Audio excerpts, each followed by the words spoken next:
Hey, bonjour encore la gang. Bon, alors, voici une deuxième tentative de vous donner un petit cours via Explain Everything.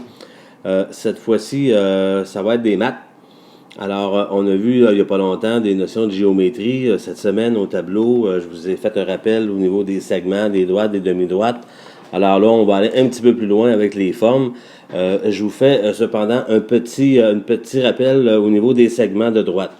Ce que je vous dis là, vous allez pouvoir le réécouter parce que vous allez avoir un travail à faire tantôt. Je vais vous le dire d'ailleurs. Vous allez l'entendre, vous allez pouvoir toujours réécouter ça et vous allez devoir le faire. D'après moi, vous ne pourrez pas là, tout retenir. S'il y en a qui veulent prendre des notes pendant ce que je fais là, vous pouvez le faire. Vous pouvez peser sur pause actuellement.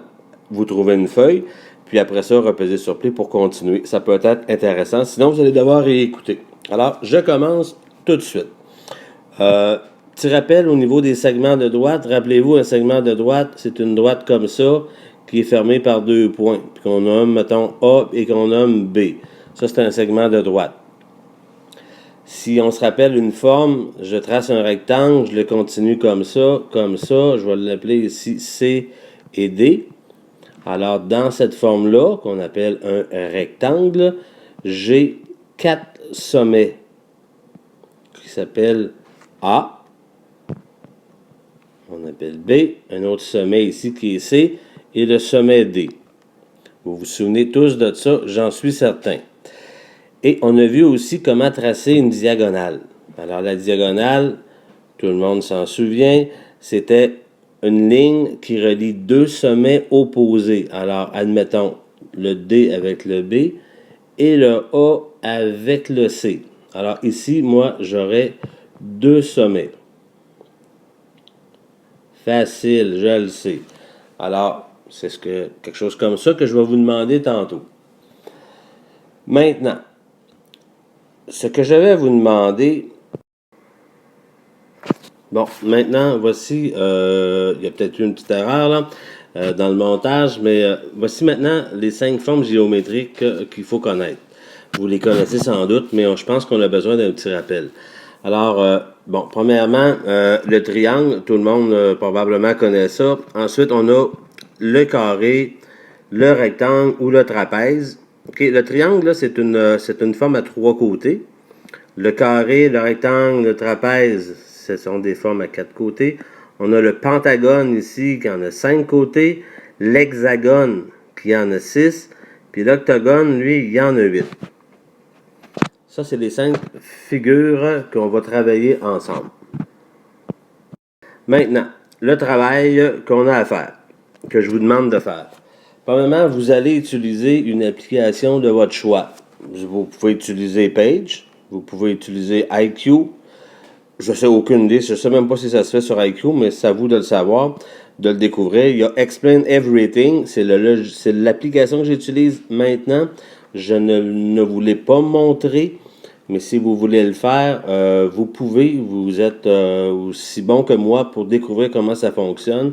Puis il y a peut-être d'autres applications aussi que vous pouvez utiliser. Moi, je laisse ça à votre libre, c'est ça. Vous êtes libre, finalement. OK. Bon, ce que vous devez faire, c'est que vous devez trouver ces 5 figures-là, le triangle, le carré, le pentagone, l'hexagone et l'octogone. Et vous devez soit me les dessiner, soit me trouver une image sur Internet. C'est comme vous voulez, là, c'est à votre choix. Et ce qui est important, c'est que vous devez les identifier. Alors, vous mettez le triangle, puis vous écrivez à côté, en haut ou en dessous, comme vous voulez, mais pas à l'intérieur de la forme. Vous m'indiquez le nom de cette forme-là. Ensuite, ce que je veux savoir à côté, et évidemment, là, ce que je vous demande, c'est de prendre de l'espace. Je veux que ça soit clair.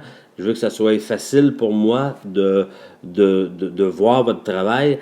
Alors, à côté, là, je veux aussi voir combien il y a de segments dans chacune de vos 5 formes. Des segments de droite. Combien il y en a? Ça, c'est important pour moi de le savoir.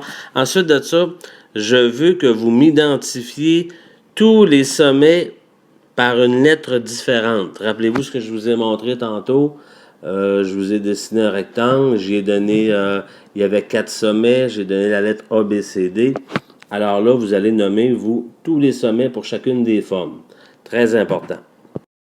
Ensuite, quand tous les sommets sont nommés, vous allez tracer la façon la plus droite possible. Et c'est là que je vais voir votre imagination. Tous les diagonales possibles qu'il y a pour chacune des formes, s'il y a lieu. Ça se pourrait-tu qu'il y en a qui n'en aillent pas? Peut-être. Mais vous les tracez tous. Ça, c'est bien important. Et on se rappelle, c'est quoi une diagonale? Ça relie deux sommets qui sont opposés. Ensuite de ça, quand ça vous avez terminé, ben, vous vous assurez que vous avez toutes les informations. Les formes, l'identification de chacune des formes, le nombre de segments de droite, puis l'identification des sommets pour chacune des 5 formes et le traçage des diagonales. Quand vous êtes sûr que tout est correct, tout est bien, votre nom est indiqué, la date, c'est propre, c'est clair, c'est facile à voir, ben là, vous allez le faire imprimer. Si jamais, ça m'étonnerait que ça ne serait pas possible de le faire imprimer, ben à ce moment-là, envoyez-le moi par courriel, mais je préférais qu'on le fasse imprimer. Alors, j'espère que c'est clair. C'est un essai qu'on fait. Hein. On va voir qu'est-ce que ça va donner. Puis, je vous souhaite bonne chance. Et je vous souhaite de passer une très belle fin de semaine à tout le monde. Bye!